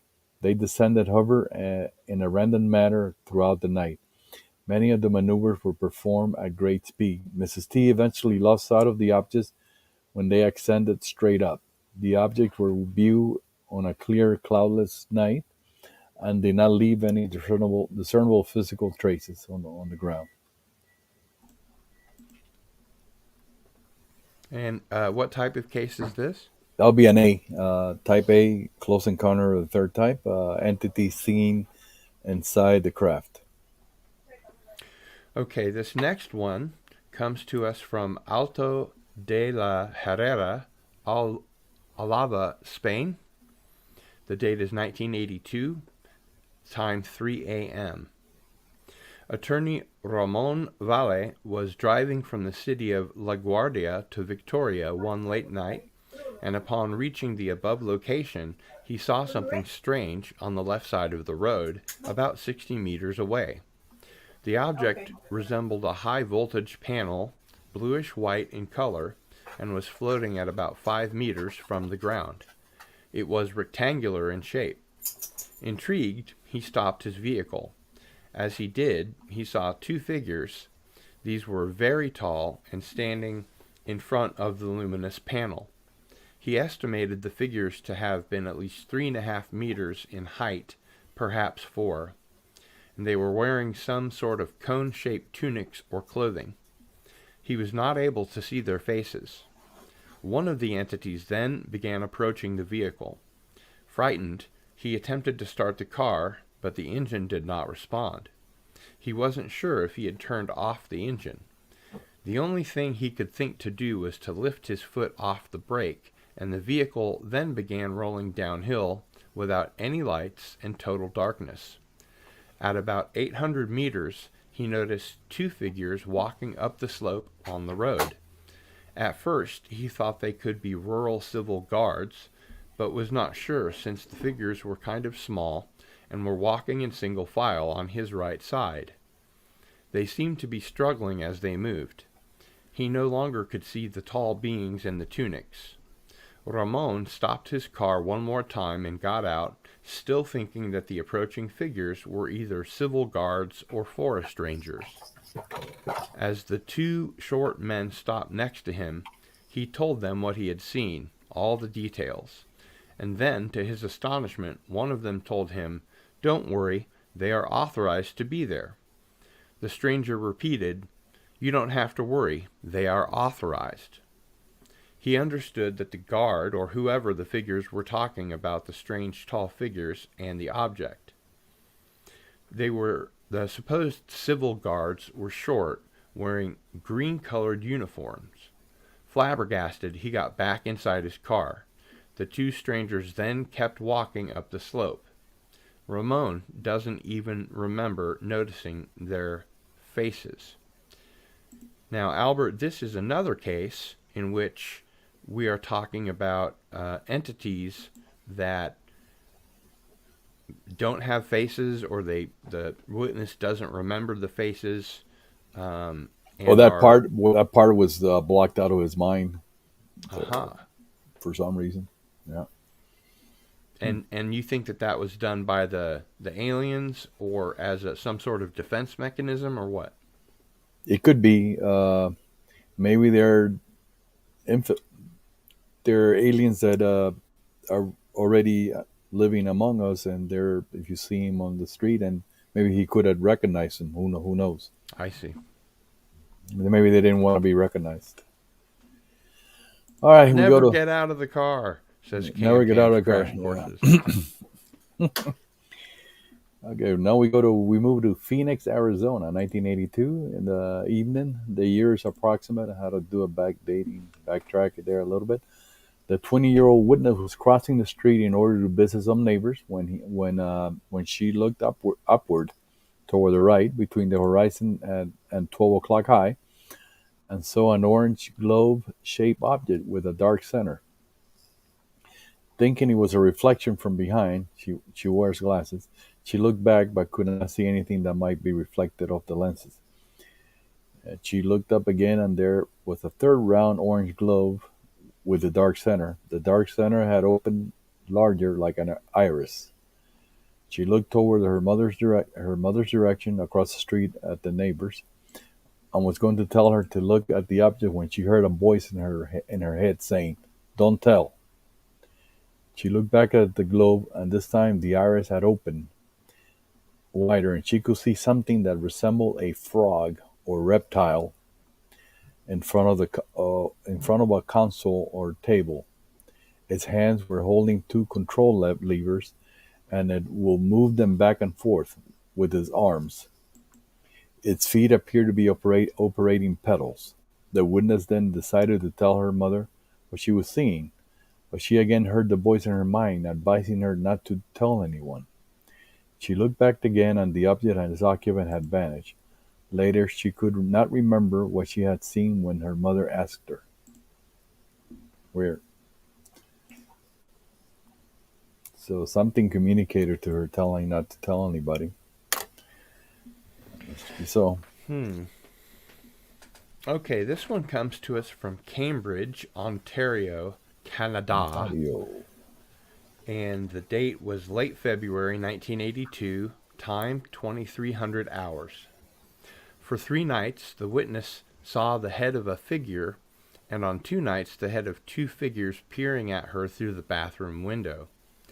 The heads seemed to be illuminated, and each wore a tight-fitting silver helmet, and both had very pointed chins. No further features could be seen. Later, while checking the height of the window, it was estimated that the beings were at least 6 feet 5 inches tall. 3 weeks later, the witness encountered a glowing, pulsating object hovering above some woods. And that's a type D encounter. Aliens seen in the area of where UFOs were reported later on or before.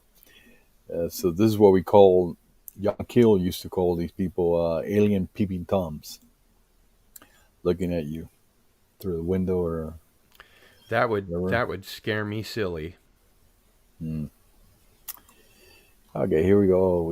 I got a long one here. Next one, we go to Switzerland, a place you don't hear too many encounters, but they got them.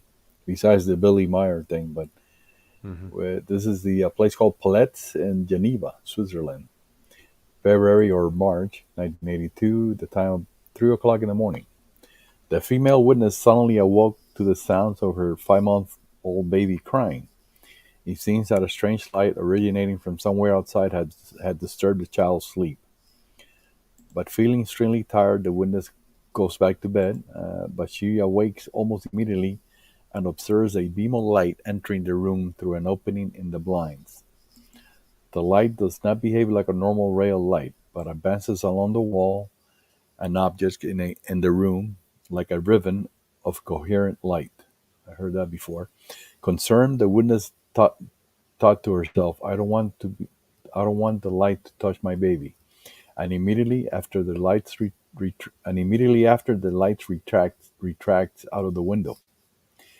They heard her. The witness then attempts to sleep again, but is awakened again, and she feels a presence. She looks at the walls and sees the same strange light, which immediately retracts again. She attempts to sleep again, but opens her eyes and sees the light shining on the baby's cradle. The light retracts again, and she places the baby on her bed with her. She then looks out the kitchen window to see where the light originated from. She then hears a soft whistling sound and sees a very intense source of light in the garden close to the villa. She also sees several men running towards the source of the light and wonders what are these fellows doing here. She then walks to the living room where she has a better view of the area. She then observes in the garden, approximately 20 meters away, a very beautiful machine, about 1.20 to 1.50 meters in diameter, hovering at about a meter from the ground. The apparatus has an unknown metallic glare like milky money, with an intrinsic luminosity. The luminous beam of light that she observed earlier is coming out of the side of the object. The beam is colorless or light gray in color. The object is totally silent and is not moving. She then observes a strange character, clearly illuminated by the glare of the light. The figure is humanoid, about 1.20 meters in height, with a large head without visible neck. She finds his appearance extremely disconcerting and thinks he might be a soldier. The figure is wearing a type of overall with 3 large pockets, one on the top and one on each leg. It's also wearing a belt. She stares at the being intently, afraid of being discovered. Again, she hears the whistle, which had ceased, and then sees another similar being, which appears to be collecting stones from the ground. Moments later, it raises his head and sees the witness, who realizes the beings are not humans. A terrible fear then invades her, and the hairs of her body stand up on end. She is so frightened that she is unable to move. She observes the figures intently and does not get the impression of hostility coming from them. At this point, the first figure joins the second one, and they appear to engage in conversation. 3 to 4 others, which she had not seen at the beginning, now join these two. One of the beings, apparently the leader, makes a hand sign, and the figures scatter again, some climbing over a nearby palisade. Only one creature remains behind, this one engrossed in collecting stones from the ground. The witness remains paralyzed at the window. After what seems to be a long time, the other beings return. She notices that they seem to proceed with discipline and confidence. Moments later, a transparent telescopic foot comes down from the center of the object, then squatting, and one by one the beings place themselves inside the foot and levitate up into the object. They seem to be absorbed into the center of the object. At this moment, the luminous beam of light on the side of the craft disappears. The witness was convinced that there were 6 of these beings and was confused as to how all of them managed to fit inside such a small object. Heard that before. The object then rose slightly and began to rotate at high speed in a clockwise direction. Its luminosity increased, but without illuminating its surroundings. It then rose in a parabolic trajectory until approximately 25 meters from the ground and then faded out. The witness remained at the window for a few moments and then went to the kitchen to look at the time. 45 minutes had passed. The witness further added that the beings had moved in a quick, stealthy manner like a cat. The next day, she discovered a pink spot under her right eye of approximately 2 centimeters to 3 centimeters in diameter. She also saw a similar but paler spot behind the right ear of her son. Both spots disappeared completely as the month passed. This is from the Greppi site in Switzerland, UFO site. Interesting report. And this is a Type B sighting. Yeah, because they were seen entering the craft, the entities. Yeah. Gotcha. Okay. Now I'm going to screw this one up, so I apologize in advance. The location is Mudumalai Reserve near Mysore, India. Mysore? I think it's Mysore. Yeah. Mysore. A young woman and a friend were staying at a bungalow when they noticed a sharp light flickering on either side of the river. After crossing a bridge, they approached the area, and as they did, the light became stronger with diffuse vibrations. They then saw about 50 meters away a 10-meter-long cigar-shaped object that rises up into the sky, emitting jets of fire from its rear section. At the same time, they saw three beings wearing white combination suits and about 1.7 meters in height, bending on the ground, apparently collecting samples using very slow gestures, as if in slow motion. A ball of white light, about 3 meters in diameter, hovers above them. This scene lasted for about 4 minutes without any sound. Then the ball and the beings disappeared, and during 1 hour, in a whole section of the sky, something similar to a large cloud emitting white luminous beams of light remained. And this is from the source Jean-Francis Croulard, The Enigma of the E.T.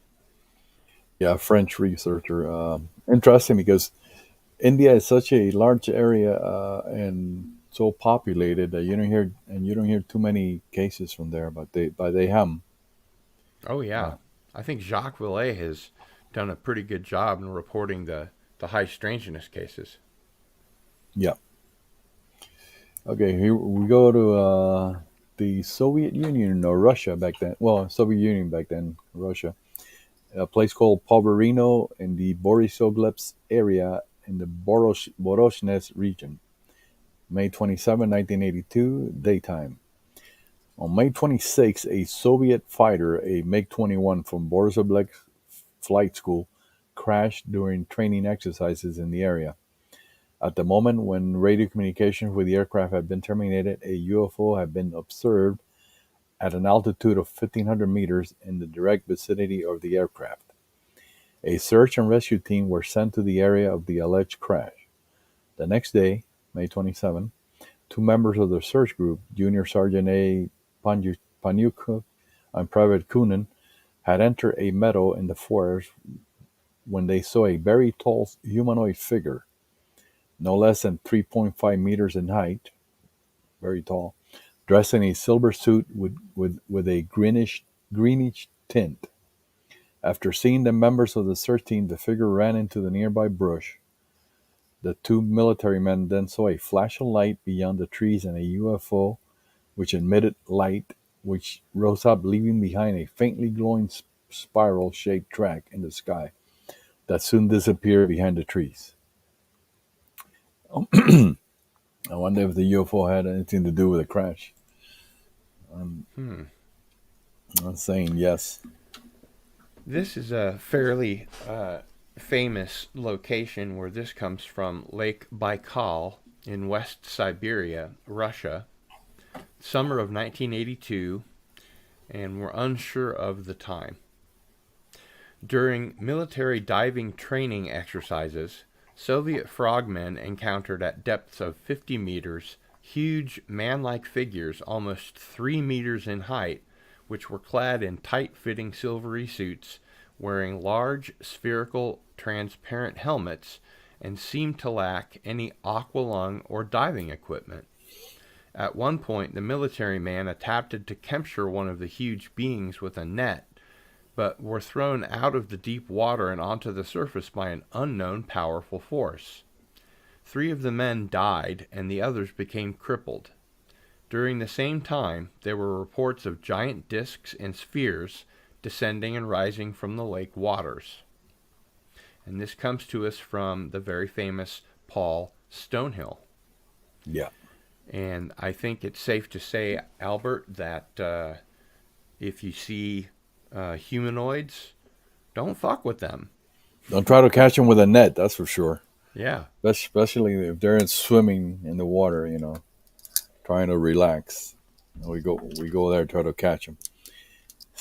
That's what happens. Horrible. Okay. Yeah. There we go. The next one is also in Russia. Okay, no, this is in Ukraine. Back then it was Russia. Hopefully it ain't going to be part of Russia again, but this is a place Hopefully called... not. Now I'm having a problem.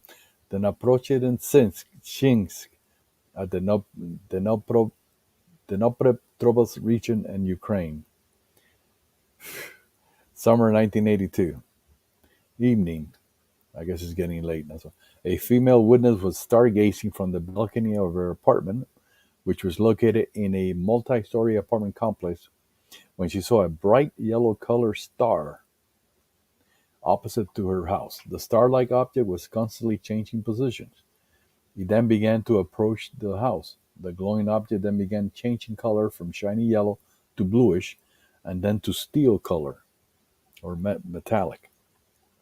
Soon a smaller craft flew out of the larger object and first approached the balcony at very high speed, and then slowed down, eventually stopping and hovering in the air in front of the apartment. After staying in one place for some time, it ascended and entered the larger object, which then disappeared. During the next several days, the same thing occurred on several occasions. One evening, as she again was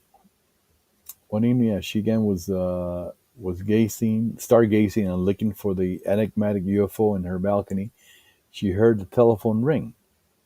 She took the receiver, and at this moment her television switched on, despite the fact that it had been turned off. The screen on the TV then displayed a huge round room with several male and female humanoid entities standing around. They were visibly of different age groups, but all dressed in the same type clothing. The one that was standing in the front of the others then began speaking to the witness. His voice seemed even, without any intonations. From that moment on, she apparently experienced similar and regular contacts with the same entities. She received numerous instructions from the aliens, prompting her to perform different tasks. Her relatives did not believe her, but the woman wrote to investigators in Moscow about her experiences.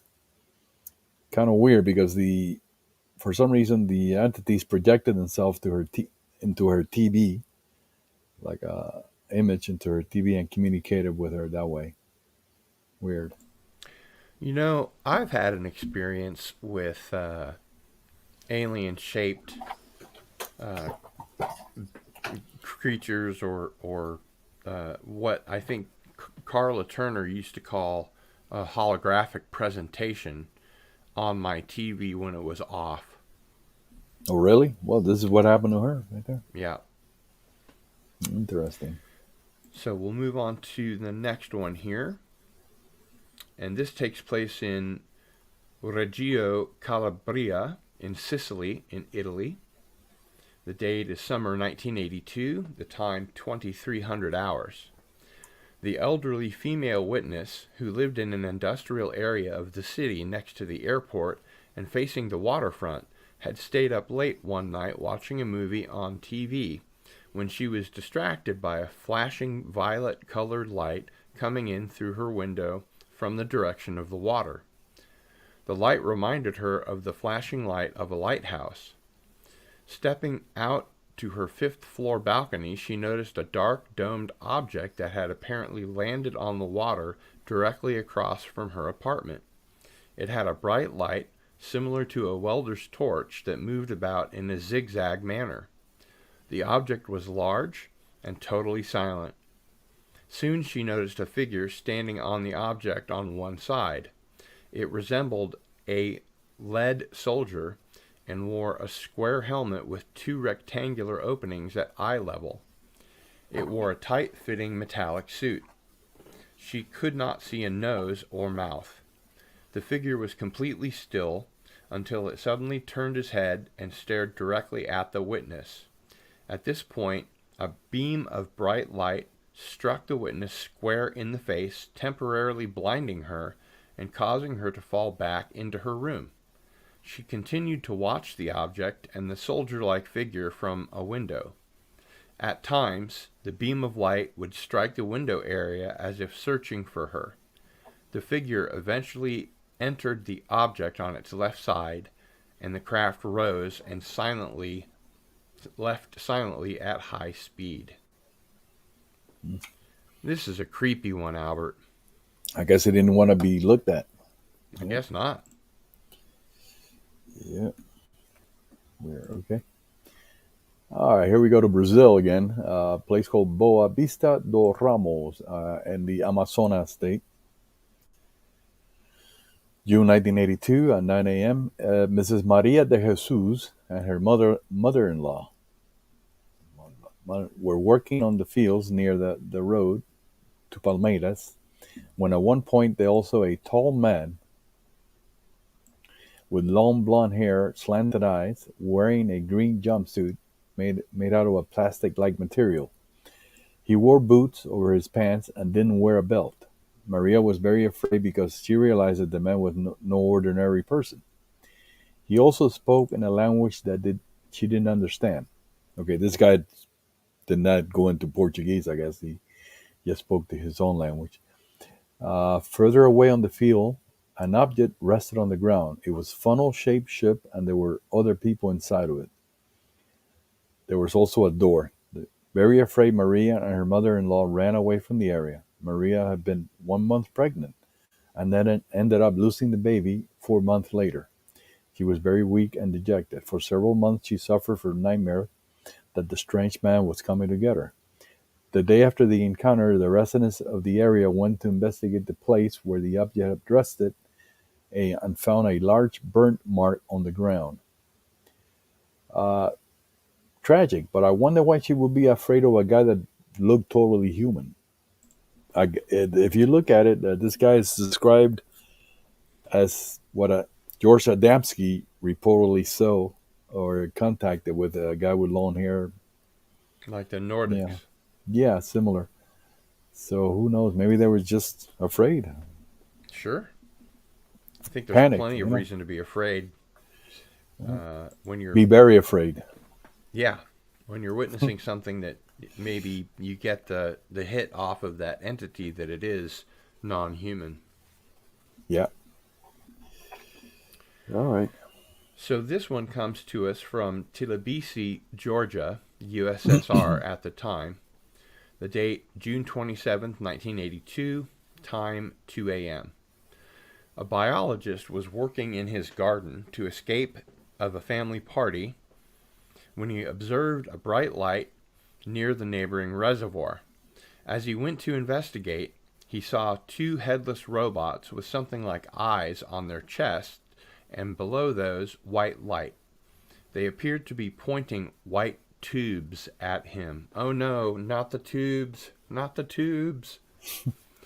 The robots gestured for him to follow them, whereupon he met two beings 2 to 3 meters tall, with just one eye in the center of their foreheads, large mouths, and long legs, dressed in metallic clothing. They were standing by a huge object in which there was an open door. The being spoke in Russian and claimed to be from the Red Star planet. Makes sense. Okay. Now, I'll take this moment to bring this up. There are a lot of cases in which extraterrestrials or humanoids of one variety or another change their appearance so that the witness doesn't actually know what they really look like.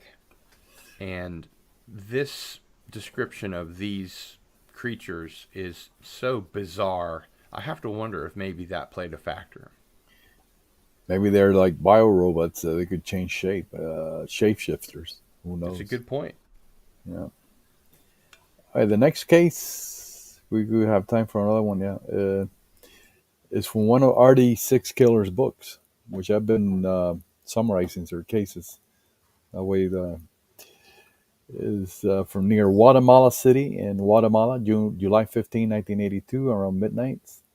13-year-old witness, currently a Roman Catholic priest, had just celebrated his birthday and had gone to bed. He woke up in the middle of the night and saw flashing lights outside.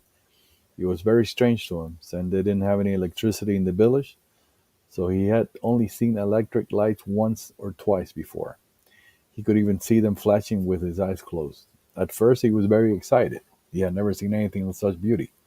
He tried to wake up his three brothers who slept in the same room with him. However, they would not wake up, no matter how hard he tried. The witness then heard a voice in his mind that told him to go out the bedroom window. He did as he was told and crawled out the window.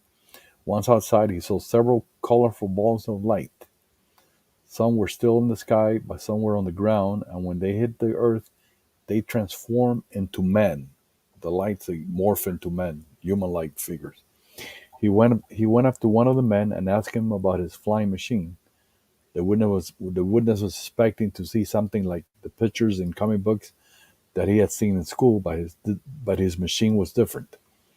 He did not answer the witness. Instead, he held this object in his hand and shot at him. Not a friendly gesture. The witness felt a slight prick on his shoulder, and the alien said that he will allow them to track the witness wherever he went in the world. They put a tracking device. After talking to the Sky Man, that's what the native Mayans will call him, the witness saw something very strange. He watched at his neighbors, his relatives, and even his best friend Mateo standing in the field dazed. One by one, they were taken on board the craft, and then maybe half an hour later, they will return to the field. The witness ran to Mateo and tried to drag him out of the line, but he could not move. He could not be moved. He was like a stone statue.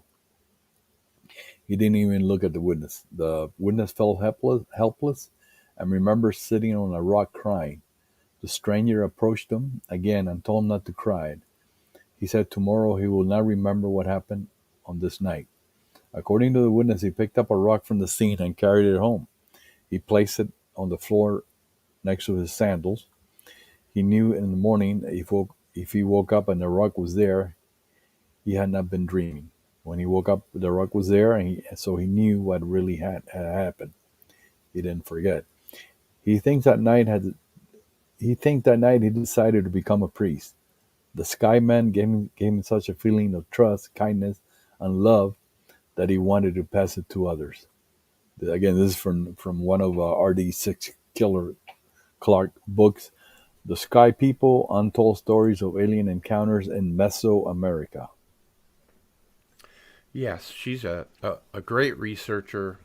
As a matter of fact, I think it was either her or Linda Godfrey that came up with the cigarette smoking dogs standing bipedally in trench coats. I'm not sure which one of them Could have been Godfrey. First. Could have been Godfrey, yeah. Because. But definitely R.D. Six Killer Clark did talk about that. So I am going to go ahead and put out the call for one of our mods to join us to spin the wheel. This has gone by so quickly, Albert. I can't believe that we're almost done. It seems like we're not even halfway finished, but we're time flies when we're having fun. Yeah, absolutely. Like they say. And I'd like to welcome Mr. Canadian Spider-Man. Hello. Hi everybody. Hi, how are you? Albert. Hi, how are you, sir? joining us again tonight. Oh, fantastic. Great, Yeah. great. Now, Yeah, that's what I call a cord of wood behind you. There's a few. Canadian Spider-Man. That's what I was doing this last weekend. Yeah, there's Getting a few. ready for next winter. There you go. Exactly. Yeah, it'll Yeah. dry all summer. So Yes. in sun. So let me just Cool. check our private chat and see if Jill has the final wheel there, Cardinal Sin. Let's see. Bear with me. She does. She says it's right here. Okay. So let me share it with you. And here we Yes, go. and I'll make Albert big again so he can show the book. Yes, This is our giveaway Albert, that's tonight. fantastic. That is fantastic. Yes, and thank you so much, Albert, for your generosity in giving the signed books away. You're welcome. what a My pleasure. What a great giveaway. Yeah. Yep. And That- Nathan yeah. Randolph wants to know the sign-up link. Don't know if we still have time. I'll do my best to find it here.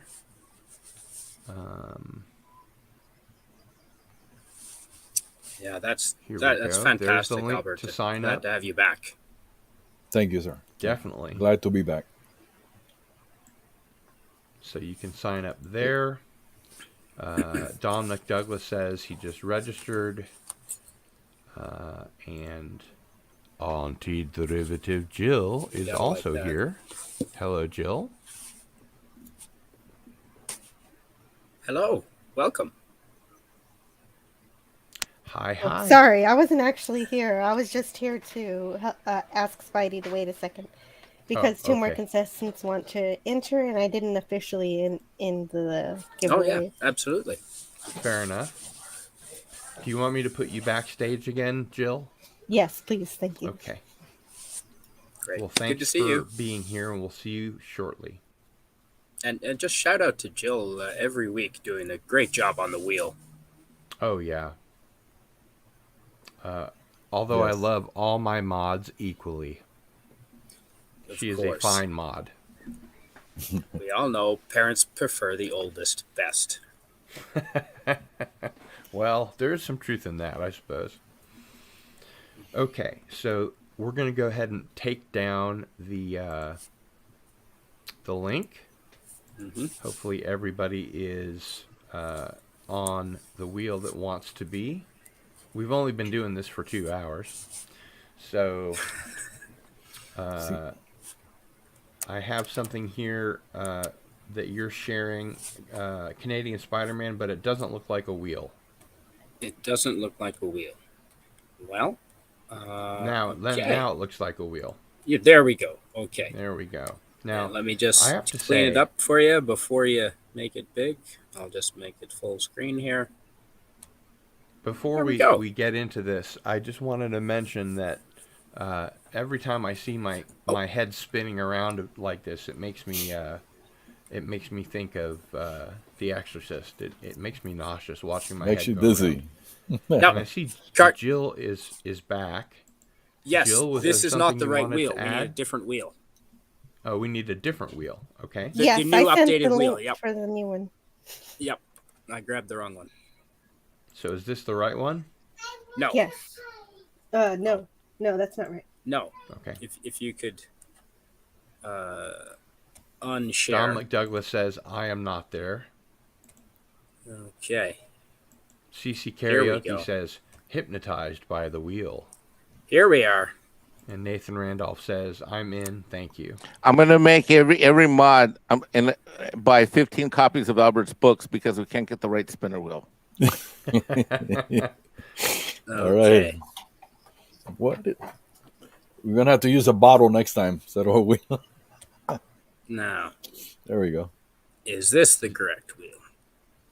Or is it this? This looks like the correct wheel. That's Here we it. go. That Okay. is it. Very good. Fantastic. That's it. It was because we had some late We contestants. did. Yep. Don McDouglas Late is on there. joiners. Yes. Nathan Randolph, Cam. Yep. I think we're good to Okay, well, we're at 2 hours, which means it's time to spin the wheel. So whoever's spinning the wheel, please give it a spin.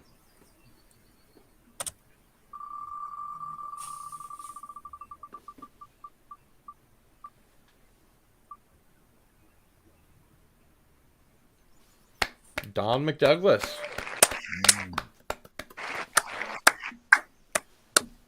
Nice. Congratulations. Congratulations. So, Congratulations. Don, you know the drill. Contact me here at my email address. Give me your There we go. your particulars, your information, and I will go ahead and pass that on to the great Albert Rosales. And Mike has something to tell us, I think. Yeah, before the show's over, I've been putting the link for Albert's literary works in the chat. I just wanted to real quickly. I mean, I can't make it much bigger. He's a prolific writer. You can get all these books. They're all available on Amazon. The link's in the chat. I just want to make sure that everybody knew about it. One of the things that's awesome when you get his collections is the covers are amazing. They're all very different. Yes. And it really is. The great thing about what Albert does is that he presents all of the information and it's organized chronologically, and that way you're really able to. In my opinion, because of what Albert does is he's not kind of married to one UFO theory or another. He literally is just chronicling, all the different experiences that have happened around the globe. It's a real raw, informative, fact-finding read, like you've heard tonight on the show. So I encourage everyone to buy his books. Okay, that's all. Absolutely. Fantastic. Thank you. And I think didn't we come up with last month, Albert? There was a way that people would be able to get a signed book plate or something from you if they bought your books on Amazon. I don't remember doing that. But I could try. I'd rather get it myself than send it to him, sign it myself at home, sign the book. Okay. But if we can do that, we'll do that too. But I don't remember talking about that. Mike, did you have something else to add? No, I just accidentally kicked myself out of the stream. Sorry. Oh, I see. Okay. Well, I did want to mention that next Wednesday, our guest is going to be Charles Lear, and his new book is called UFOs, The Investigators. And this is a new book published by Flying Disc Press, and this is going to be a really interesting episode. So please be ready for that. Please tell your friends, even people you hate, that this is one not to miss. And Albert, Don McDouglas is saying, I'm so happy. Thank you to everyone. Thank you. And I, of course, thank you again for another great episode of Into the Fringe. And we will look forward to having you next month. And that will be our 1985 to 1990. Is that right? Right. That's epic years there. Yeah, Okay. There's a lot of stuff All to right. go over in there. So Alrighty. we're getting a little closer to the modern day. And after that, we'll do other stuff, different stuff, get cases that we want to talk about.